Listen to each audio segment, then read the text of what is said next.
He and I investigated some really interesting dogman cases. Out in the cold, out in the dark, something's lurking at the edge of the park. People be warned, people beware, there's a storm on the rise and it's covered in hair. Hear him cry, hear him howl, looking for someone to disembowel. Claws like a hook, eyes like coal, feet so big they're gonna crush your soul. They call him Sasquatch.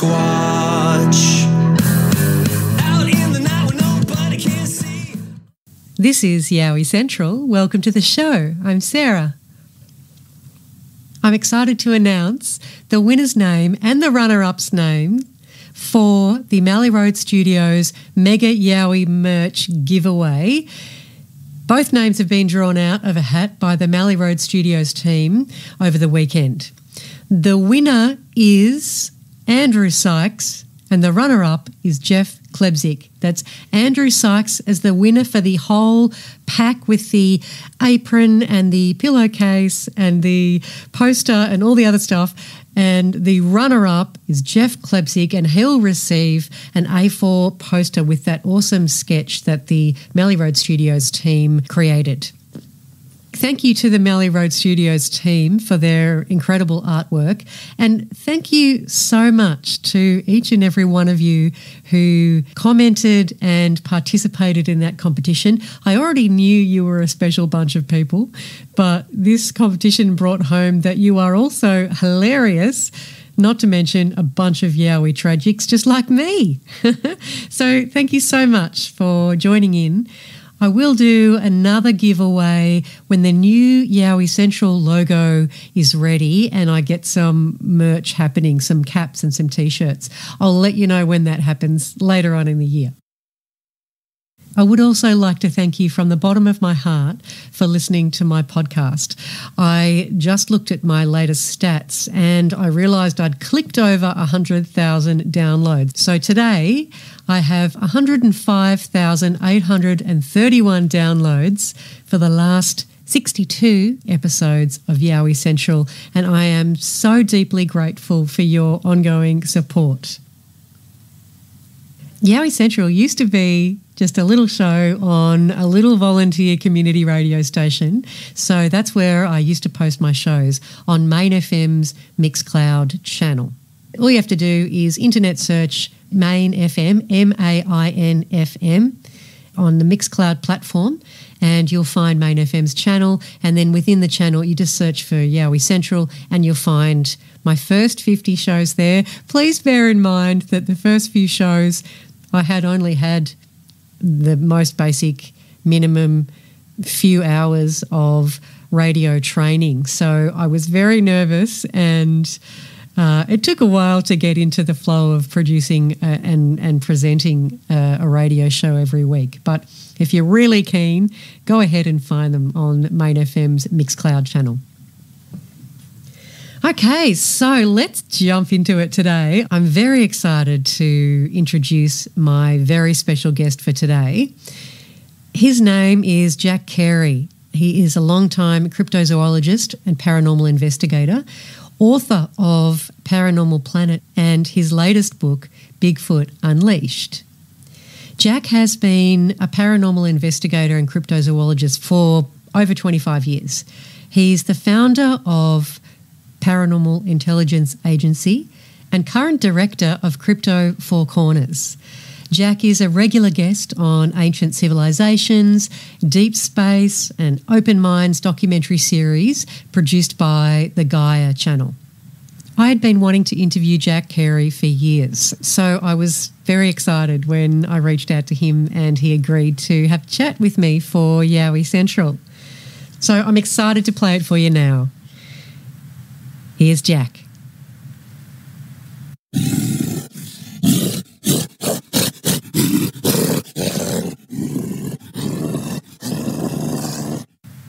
Jack, I'd love you to share with my Yowie Central audience your theory around the Hitchhiker Effect, what that means, and how you came to coin that term, and what is it? What is the Hitchhiker Effect?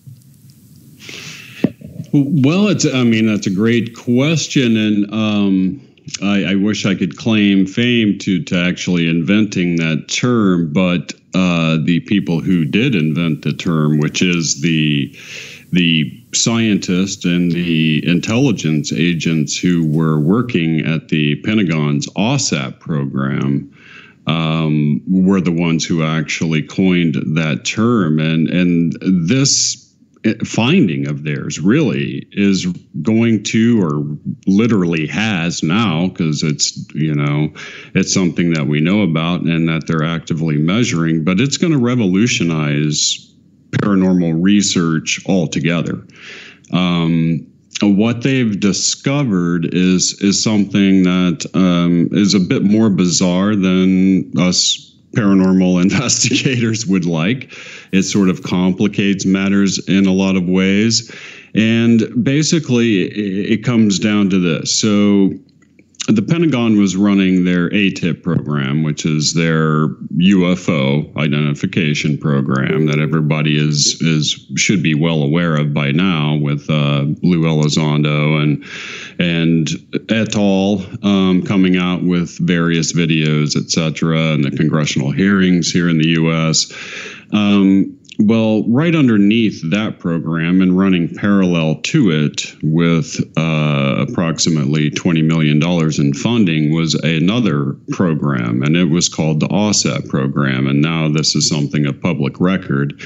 There is a book that has been written out there by the chief scientist of that program, Dr. Colm Kelleher, and some of the listeners may know that Dr. Kelleher was also the chief scientist under NIDS, which was Robert Bigelow's initial group at Skinwalker Ranch. So the priority, or the whole point of the OSAP program, was to study the underlying paranormal phenomenon that was accompanying the UFO phenomenon.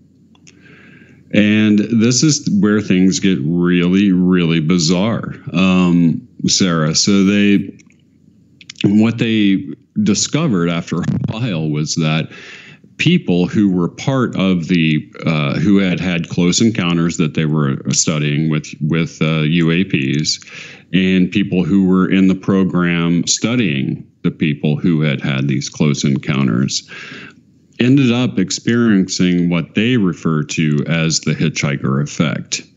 So these people would leave the program at night and they go home to their families, and all of a sudden a wide array of paranormal activity would start displaying itself in their home and to their family members. Then from their family members, it would begin to spread out like a virus, which I've termed the paranormal virus. And I've discussed it on my YouTube show, Paranormal Planet, ongoing. But this virus spread out from their children to the neighbors' kids to their friends. And it literally began to spread out, where all of these different people who had close contact, all stretching back to interaction with the UFO phenomenon, began to experience a wide array of paranormal activity. And that's what they're calling the Hitchhiker Effect. So you mentioned in your chat with Brent that I was just listening to that, was it the wife of the agent who had brought work home saw a dogman outside the window, and then the children saw a dogman as well? Exactly. And this has been central to a lot of my shows of late, because I've investigated dogman sightings for a very long time. My esteemed ex-partner, J.C. Johnson, now deceased, he and I investigated some really interesting dogman cases. And here you have these scientists reporting that one of the, the top intelligence agent working at the program, who they simply call Axelrod, not his real name, returned home, he brought the Hitchhiker Effect with him. One night, his wife is at the kitchen sink looking out the window at approximately 11 o'clock at night. She looks across the yard, and there standing next to a tree is an upright, bipedal, canine-headed creature that we call a dogman. This is a woman that's never ever heard that term before. She had no clue what she just reported it, later as being an upright, canine-headed creature, right? She was frightened. She didn't say anything, however, to the family. That following Wednesday, 10 a.m. in the morning, broad daylight, the two kids are in the house. They see some movement at the window. They look up to see this dogman peering in at them. This dogman bolts off from the window. They rush to the window and can literally see it running across the yard, kicking up leaves as it goes. They report the encounter, and then the wife comes clean and says, I saw the same thing the other night. They go to the tree, and they found physical trace evidence of the creature having been there in the form of footprints and claw marks and things like that. So here we have a definitive link between very, very serious people that this dogman encounter with this family was part of this overall Hitchhiker Effect, stemming from what appears to be an alien intelligence. Now, I find that fascinating because there's some little-known interviews and evidence from the farmer who actually owns the field that's adjacent to Bray Road. And everyone should be familiar with the Beast of Bray Road, and Linda Godfrey, who's a friend of mine, and God bless her, a wonderful lady and reporter, that he actually had multiple sightings of the creature. He put cameras on his property, and what he caught on those cameras chiefly was UFO activity. He then began to experience cattle mutilations. Then he had a phenomenon where a fog formed, came over a fresh deer that he had laid out to bait the Beast of Bray Road. And when the fog disappeared, the deer was gone. Right. So, so you're having like a completely, and this all occurred before the Pentagon ever published any of these findings.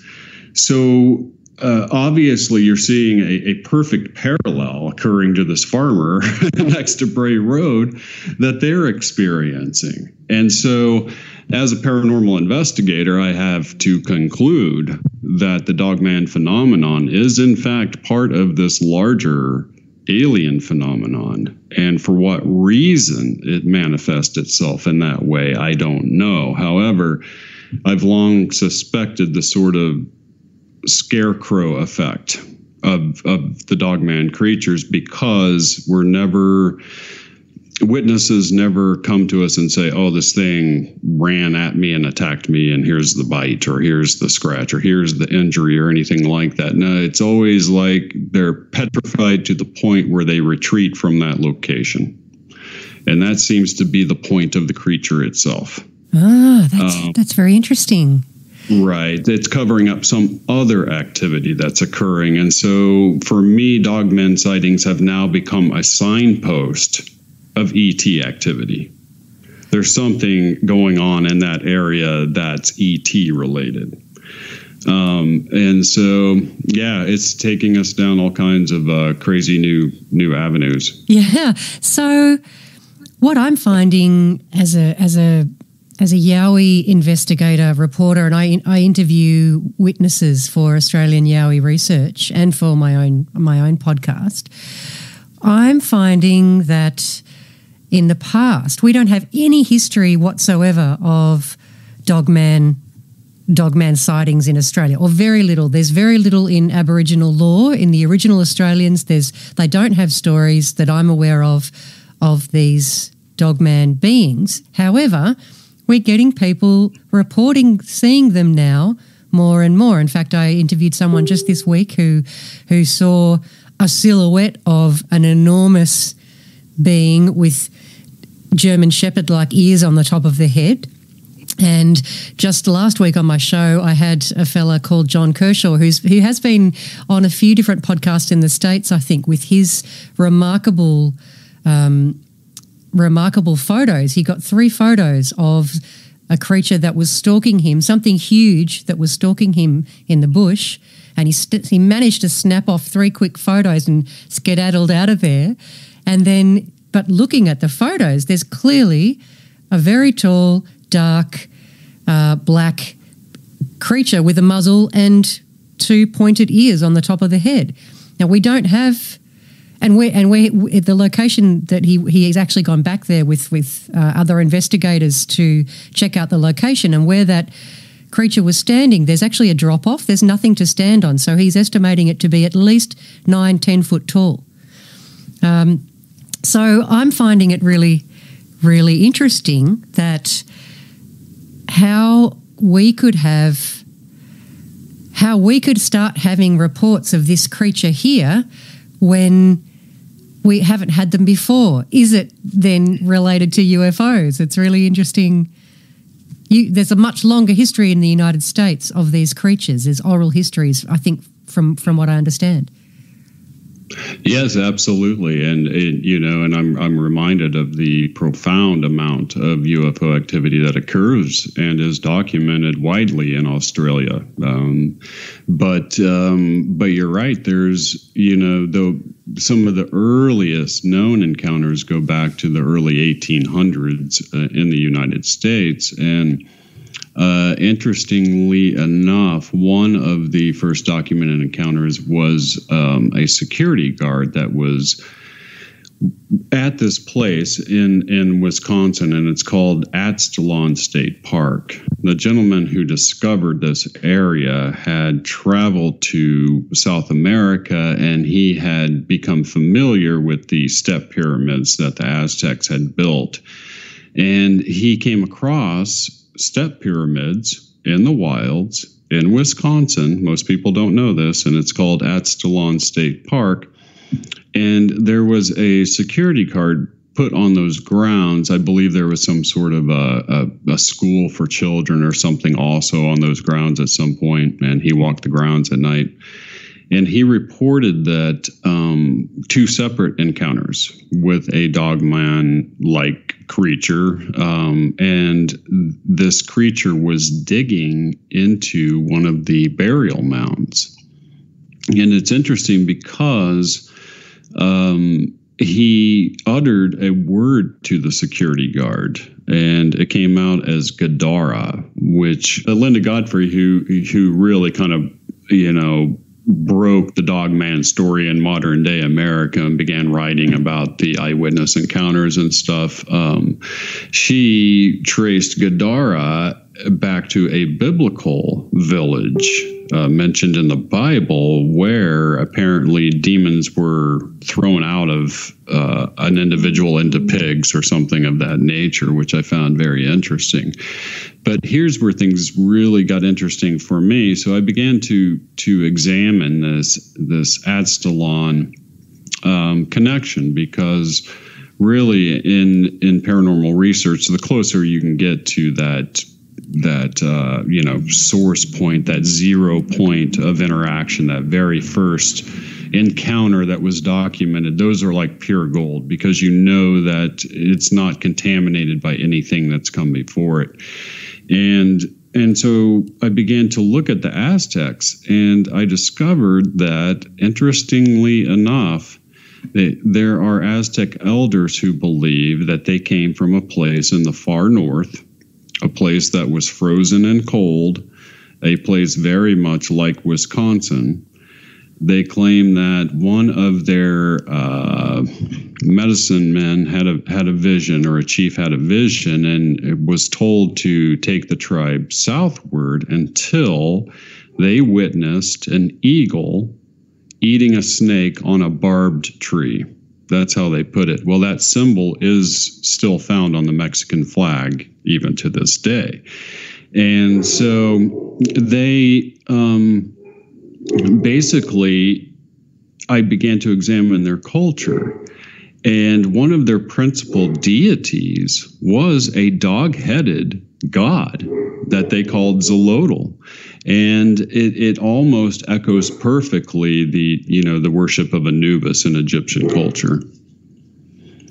Yeah, isn't that absolutely fascinating? How there's the link between Egyptian culture and ancient Egyptian culture and other parts of the world, that they seem to have travelled everywhere or been everywhere all over the planet.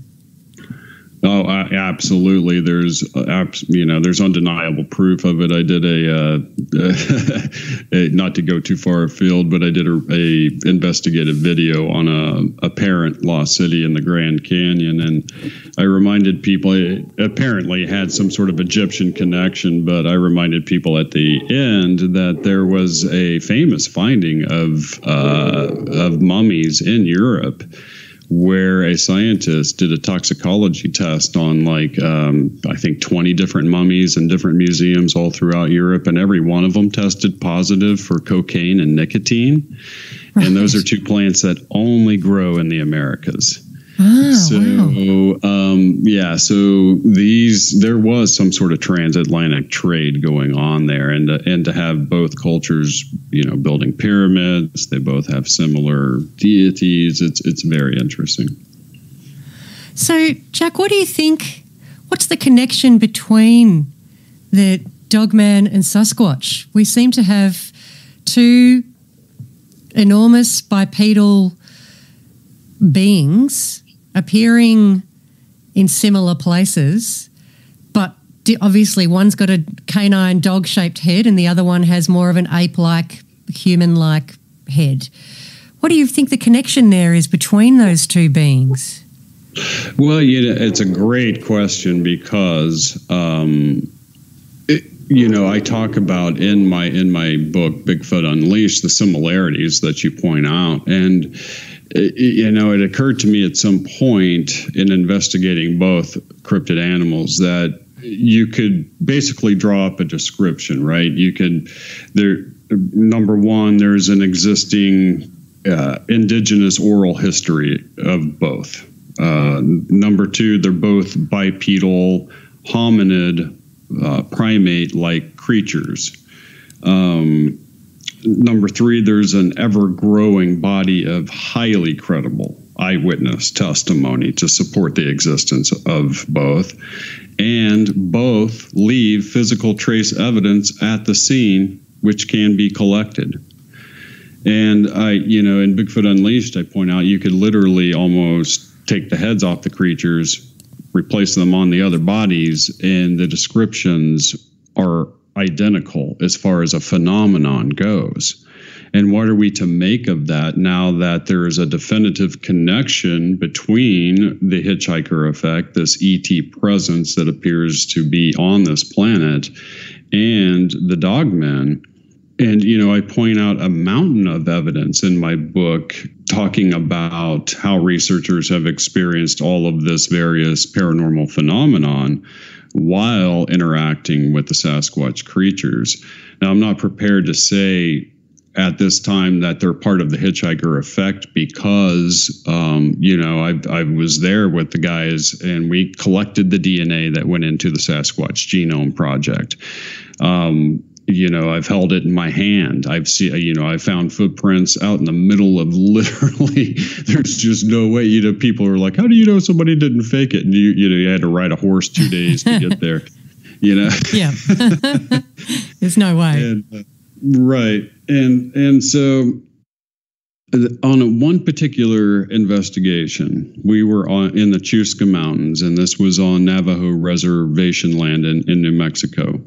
And they call Bigfoot Yaetzo. And some Navajo guides took us, and I don't know if a lot of people don't know this, but J.C. Johnson, my mentor and former partner, was married into the Navajo tribe and was given a lot of their cryptid animal sightings to work on. And so we were always had just amazing cases, and this proved to be one of them. And they took us on horseback up to an area where there was a disappearing track line, and these footprints were 19-inch footprints. I mean, that's huge. That is enormous. That's enormous. The average, the biggest prints that I've come across and most other researchers are around 16, 17 inches, and that's a big adult. But to see a 19-inch print is just, this thing was enormous. And it's out in the middle of nowhere, truly in its element, right? Well, our trackers can tell us that this thing weighed over 1,000 pounds because of the impressions it's putting in the soil. And after about halfway through the field, it was just strolling along, about a 6-foot stride. Just strolling, just walking along. All of a sudden, this thing jumps and bolts at a full sprint. It goes from 6-foot stride to a 10-foot stride, and it's digging. It's digging deep to get some speed going. Whatever spooked this thing, you have to ask yourself, this is what, 8, 9, maybe 10 foot tall, 1,000-pound animal in its true element. What could have possibly have spooked this thing? There's not another mark anywhere in this field, right? And this field goes on for a couple hundred yards. Well, about 100 yards in, the tracks just disappear. They just stop. Like the thing just blinked out of existence, right? And this is something that a lot of Bigfoot researchers have come across, these disappearing track lines. Yes, and absolutely. JC and I, we walked to the end of this track line, and he looks down and begins to shake his head in disbelief. And I looked up and began to shake my head in disbelief, because what I thought I was seeing was an alien abduction of a creature who our DNA shows is in fact part Homo sapien.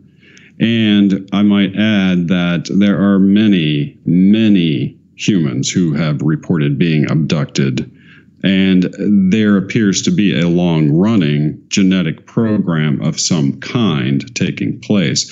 Is it possible that this amazing creature, whose DNA could have been artificially constructed at some point in the past by yet another alien intelligence, is being studied by this one that's also studying ours?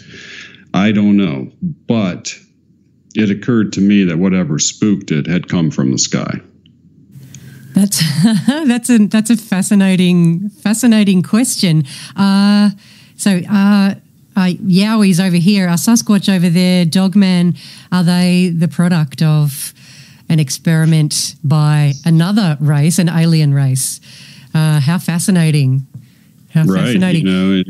You look at, I talk about the Epic of Gilgamesh all the time, because here is an ancient, perhaps, the Sumerian tablets we have, they say date back to about 5,000 BC, but there's evidence that the stories go back to 12,000 BC. And here's a creature called Enkidu, clearly described in their ancient text and their Sumerian tablets, which they found 500,000 cuneiform Sumerian tablets buried at a place called the Palace of Ashurbanipal.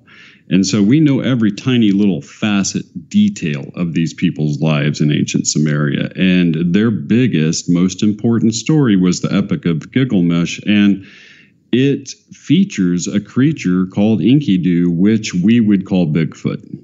It is a tall, beastly wild man covered in red hair that initially is sent to destroy the principal hero. His name is Utnapishtim. Later becomes Noah. It's the same story.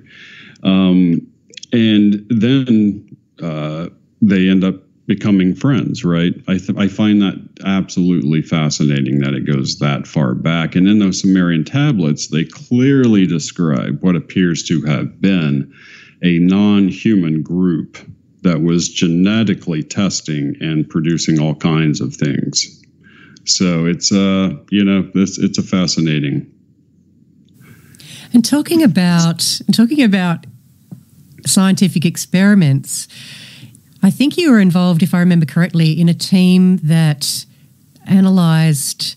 Was it with Melba Ketchum? Were you involved in that group that analysed the DNA of the Sasquatch?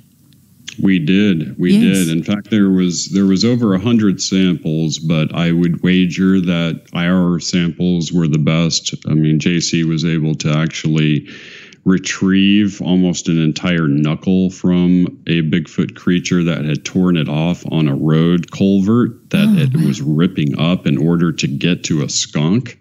This was all witnessed by a Navajo family that was on the property, and it left all this blood and stuff, and he collected that. We went to 2 separate DNA sites within a 24-hour period, separated by 80 miles of terrain, both of which had eyewitnesses to DNA being left by a Bigfoot creature, and we got there literally the next day. We took with us Dr. Christopher Dyer, who was then the executive director of the University of New Mexico at Gallup, to overwatch the collecting of the samples, because we knew that down the road somebody was going to say, "Oh, so you collected them wrong. They're contaminated." We had that kind of foresight. So, and he was interested, so we took him and his wife. And all of this was photographed and documented, and widely documented at the time. We collected over 1,000 hair strands at the first site, where a creature had brushed up against this old rickety shed on this Navajo family's land and left all of this fur, and they witnessed it occur. And at the second site, we had a Navajo gentleman who was cutting wood on one side of a copse of trees while his family was cutting wood on the other side. And they were using chainsaws and apparently spooked a Bigfoot. It came running out into the clearing where he was, saw him with his axe. It made a 90-degree pivot. And while it was looking over its shoulder, it smacked into a tree and broke it right in half. And when it did, it left a bunch of fur and skin and blood right on the tree. And so all of this was collected. It all went into the genome study. And people were like, "Really? Wow. Well, what happened to it?" Well, this is what happens to any researchers who collect Sasquatch, Bigfoot DNA, and where the problem is right now, since most people don't quite get what's going on. So Melba Ketchum, Dr. Melba Ketchum, who is a veterinarian and has a degree in genetics, ran a study where she discovered that the mitochondrial DNA, which is the mother's lineage, is Homo sapien. Shocking. The father's lineage, the Y paternal DNA, comes from an unknown hominid. It mostly or closely resembles a primate, but it's something that's never been documented before. And this is where things get really tough. So you send this off to a number of labs and geneticists to blind study it, to give you their feedback. Every one of them take those samples and they analyze them. And then they take that analysis, and that analysis is compared to every known DNA genetic signature taken from any species in the world, and that's all collected and put into this data bank called the World Genetic Bank. So any sample you give these guys, they analyze it. That analysis gets analyzed against every known species they've ever taken DNA from, and it comes back every time as unknown/Homo sapien. And they tell us every time, "Oh, that's contaminated. Has to be. There's no way that Bigfoot is part Homo sapien." And we're here to tell them that they are, in fact, a hybrid species. Yes, and that's enough to bend most normal people's mind, isn't it? It is. And that's the problem even today when I've got Sasquatch DNA literally sitting in a vial here on my desk. And it doesn't do anybody any good, because what these scientists are demanding are remains from which they can walk over and pluck some DNA right off of it, then do their little biosignature, then that gets entered into the World Genetic Bank, and then we don't have a problem anymore.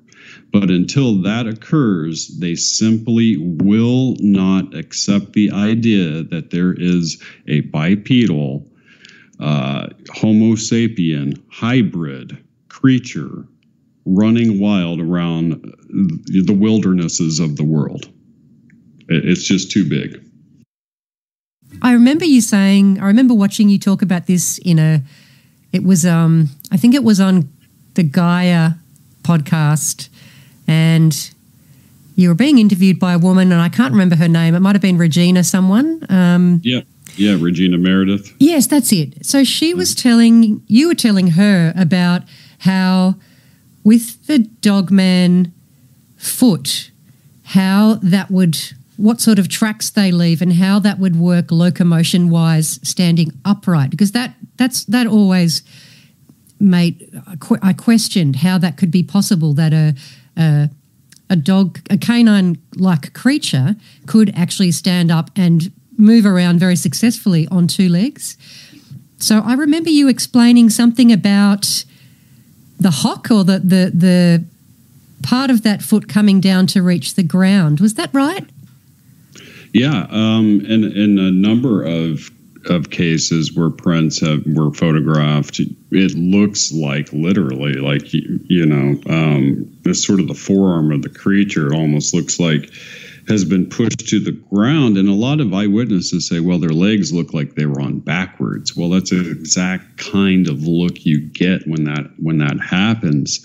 But that being said, we've collected 3 different kinds of dogman prints, and that's really fascinating. And one kind of print really looks like a 3-toed, almost like a 3-toed Bigfoot print, but with claws on the toes. And then the print that the farmer next to Bray Road, which I have the photographs of actually on my website, which is paraintelligency.com, they, and I think that this is the gold standard because it's been documented on his property, and that's sort of ground zero for modern day dogman activity. But these prints have 5 toes, but they have 7 pads. And it's just bizarre. That is bizarre. What's that? I said that is bizarre. Yeah, and it's like the big pad on the bottom of the foot has been supported by 2 other pads positioned just behind that. And, and it's like when you look at the ET phenomenon and the Greys and their genetic work and everything, how hard would it be for them to produce a creature like that they use literally as like an avatar? Or like I remind people, a lot of people think that the Greys are in effect a biological robots that are produced by yet another higher intelligence. And what good is it to produce like a metal robot when you're so masterful at manipulating biological tissue and DNA that you can create a living robot and then program it according to its DNA to do exactly what you need or want it to do and nothing else. And that's kind of what I think we're looking at. That's absolutely, it's so fascinating. I wish I had all the answers, like I'm sure you do as well. I would just love to know everything right now. Yes, me too. One of the listeners in the Yowie Central Facebook group, someone had shared a snippet of one of your interviews with, I think it might have actually been that interview with Regina Meredith. And you mentioned a Sasquatch that was tranquilized by eating tranquilized meat, I believe. Matilda? Was she called Matilda? That's correct. So what that person asked in the comments was, so is there a video of Matilda waking up from that sleep state? There is, and it's going to shock them and you to know that that video was shown of her waking up by ABC News. Right. Morning show. Wow. Morning show with I forget all of the talking head names, but they even had like a big star on there, Rob Lowe, who's a big Bigfoot believer, talking to him about it, saying, wow, this is it. They've proven it, oh my God.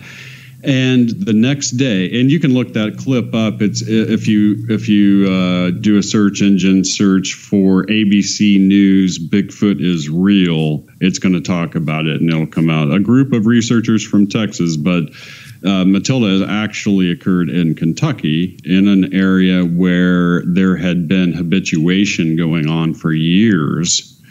All of this was put together by a man named Adrian Erickson, and he's a little-known figure today. Adrian Erickson was a wealthy benefactor. He spent $500,000 of his own money with zero expectation of getting one dime back in order to achieve exactly what they achieved, which was to tranquilize Matilda. She fell asleep. They walked right up to her. They got DNA right off of her. Then all of that went into its own DNA study. They, of course, didn't kill the animal because they thought, we got it. We got the video, we got the DNA, etc. Well, the scientists said that was a person in a suit, and the DNA was half Homo sapien, so that had to be fake. Uh-huh. You see what I mean? Yeah. That's what you get. That's what you roll up against. It doesn't matter that you have the video. In fact, I tell people all the time, there is no photograph or video evidence ever that they're going to accept as proof of Bigfoot, as final discovery of the Bigfoot species. It will not happen. They have to have the remains, and they will not accept anything else. So if you look that footage up, you can actually see her. She's a beautiful creature.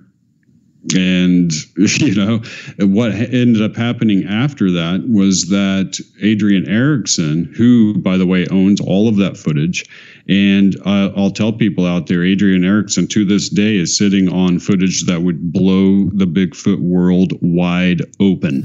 Wow. They would not even believe their eyes, and he refuses to release it because people called everything a hoax. He spent all that money. They called it all a hoax. The scientists dismissed it all away. And he's like, screw them. I'm not going to release it because they're going to keep calling it a hoax. So now he's kind of waiting for it to get proven, and then he'll release the footage. But they have footage of an entire family unit walking around, interacting. I mean, for us, it would be like the holy grail. And for the scientists, they all say, oh, that's CGI and yada, yada, yada. You gotta have the remains. I don't know about you, but I get really tired of.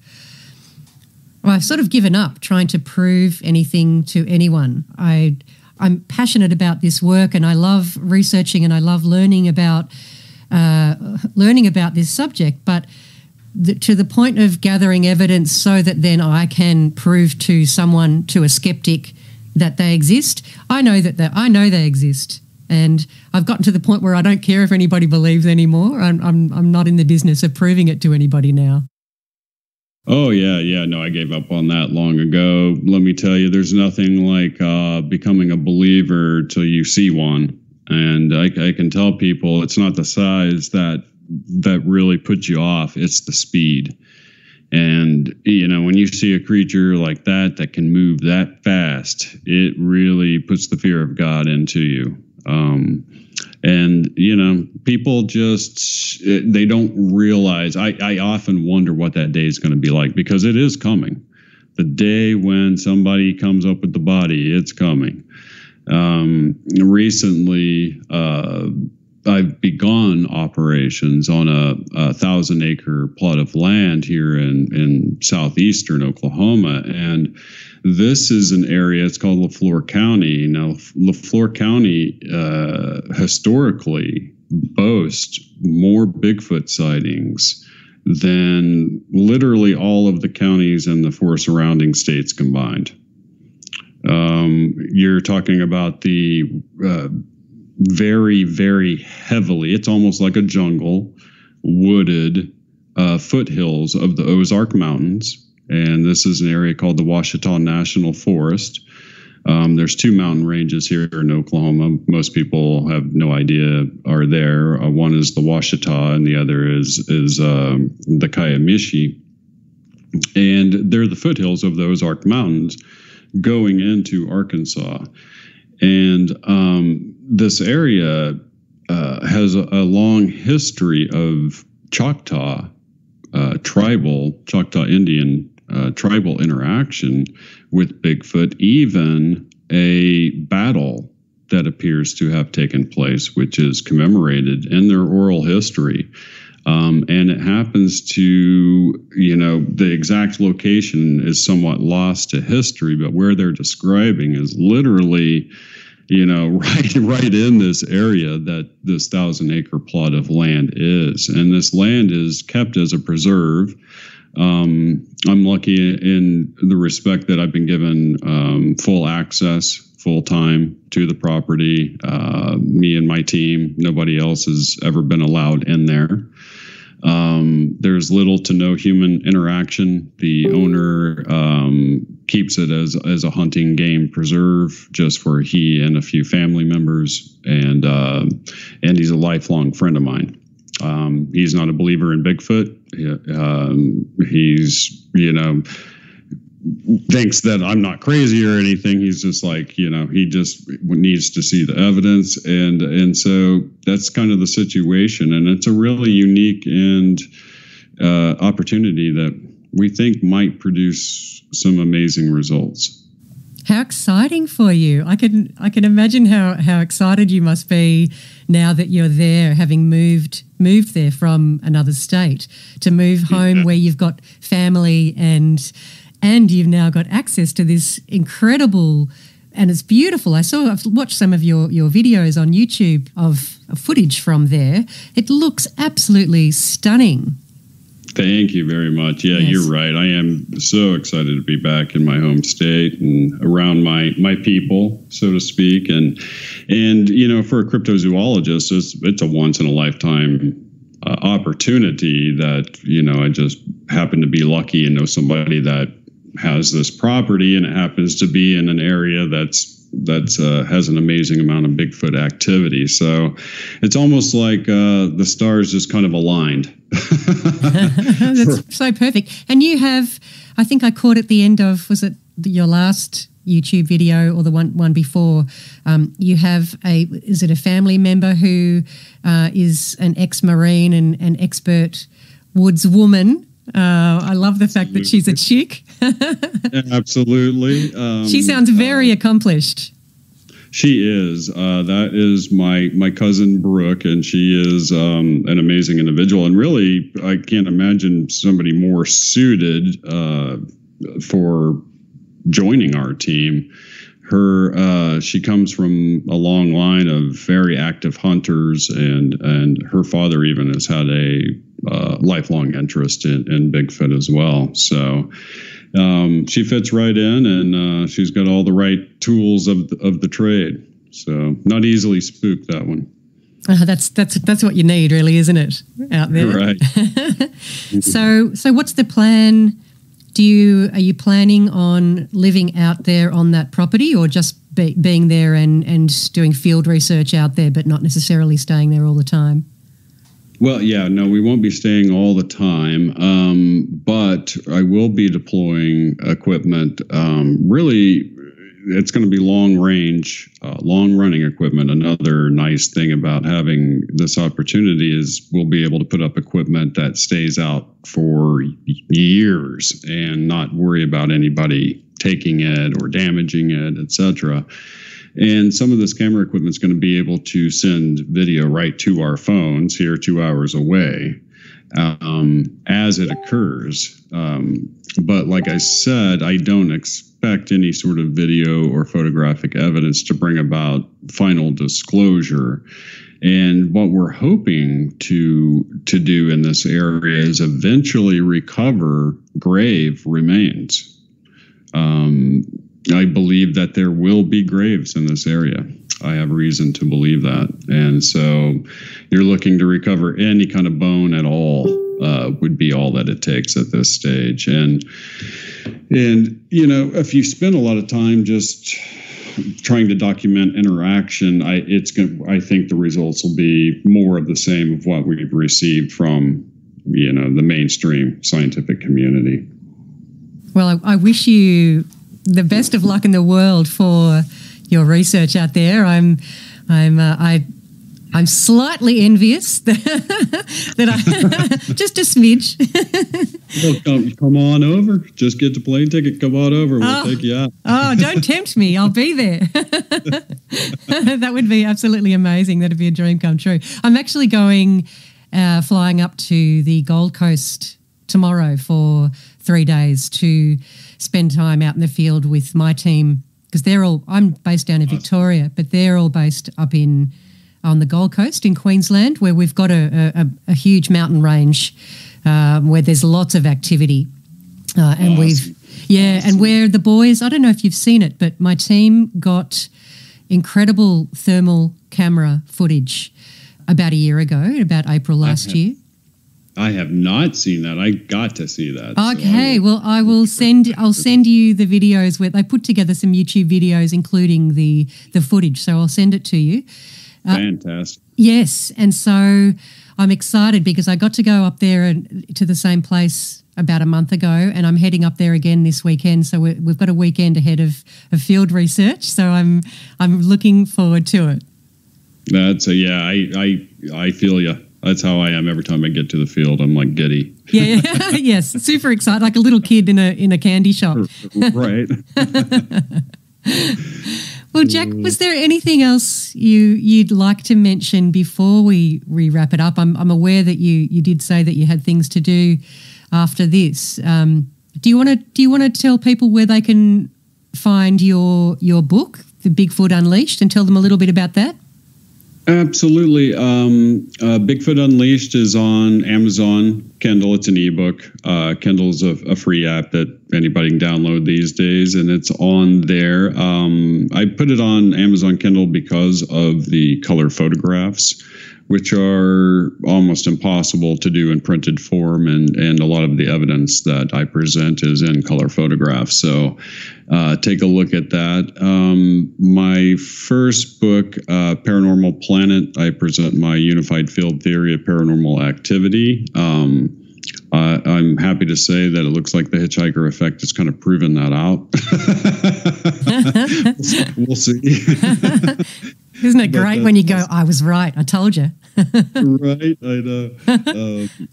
But that's also out there on Amazon. If you just Google my name, actually all my stuff will pop up.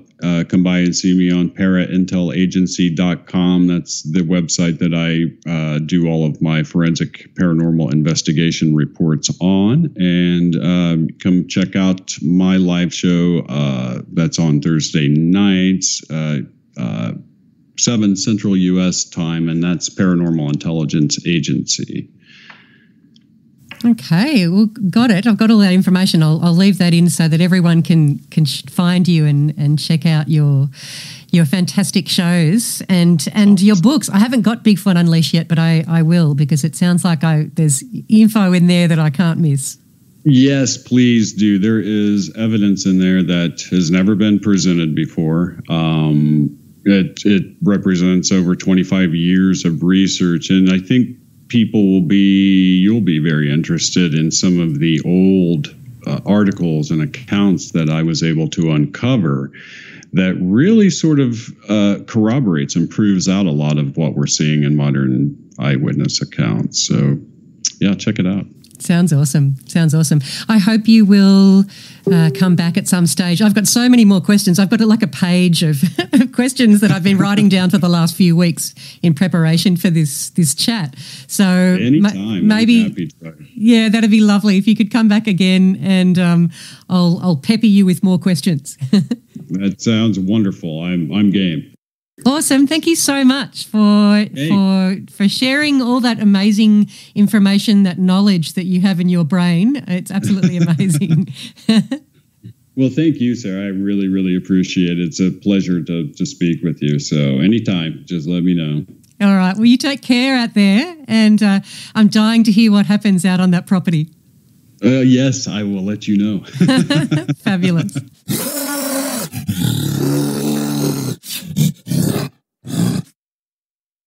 That was Jack Cary, founder of Paranormal Intelligence Agency and author of Paranormal Planet and Bigfoot Unleashed. Isn't he fascinating? When you have someone who's been dedicating so much of their time over so many years to researching paranormal phenomena, getting the chance to ask them questions is one of the most interesting, not to mention fun, things I can think of doing. I'll definitely be asking him back on the show, as I have so many more questions for him, and he has so much information and a vast breadth of knowledge in that head of his, and I would love to fossick around in there more. So, my friends, what do you think Dogman is all about? Do you think Dogman sightings are actually covering up other, maybe more nefarious activity? Is it a distraction from other alien activity? Very interesting theory. I'd love to know what you think. Loved what Jack said about Sasquatch, that it's not the size that puts you off, it's the speed. And that reminded me of footage that I saw some time ago that was potentially of a little fella, a little Junjadi, up in the Northern Territory. And it was footage that somebody accidentally got. They were out wild pig hunting and captured on film a shape that looked like it was on two legs and that moved from squatting near a tree, moved and leapt up into another tree and then out, and then leapt again onto another tree and out of view, was so ridiculously fast that I get what Jack says. It's the actual speed that puts you off. I mean, the size is off-putting enough, but when you see something that big that can also move way faster than you ever possibly could, that becomes way more intimidating as far as I'm concerned. Remember, if you've had a sighting, and whether it be of a Yowie, a little fella, other cryptid creatures, or even something in the paranormal realm or the UFO alien realm, I would love to talk to you, and I know that the Yowie Central listeners would love to hear your story. So get in touch with me via yowiecentral@gmail.com or via the Yowie Central Facebook group. And I've also got a new email address, which is sarah@yowiecentral.com. That's all I've got for you today, my friends. Yowie Central will be back next Wednesday. I'll catch you then.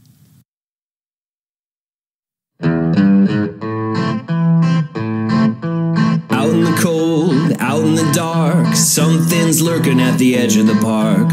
People be warned, people beware, there's a storm on the rise and it's covered in hair. Hear him cry, hear him howl, looking for someone to disembowel. Claws like a hook, eyes like coal, feet so big they're gonna crush your soul. They call him Sasquatch. Out in the night when nobody can see, under the darkness behind the tree. Is he a monster? Is he a man? Is he a demon under Satan's command? Hear him cry, hear him howl, looking for someone to disembowel. Claws like a hook, eyes like coal, feet so big they're gonna crush your soul. They call him Sasquatch.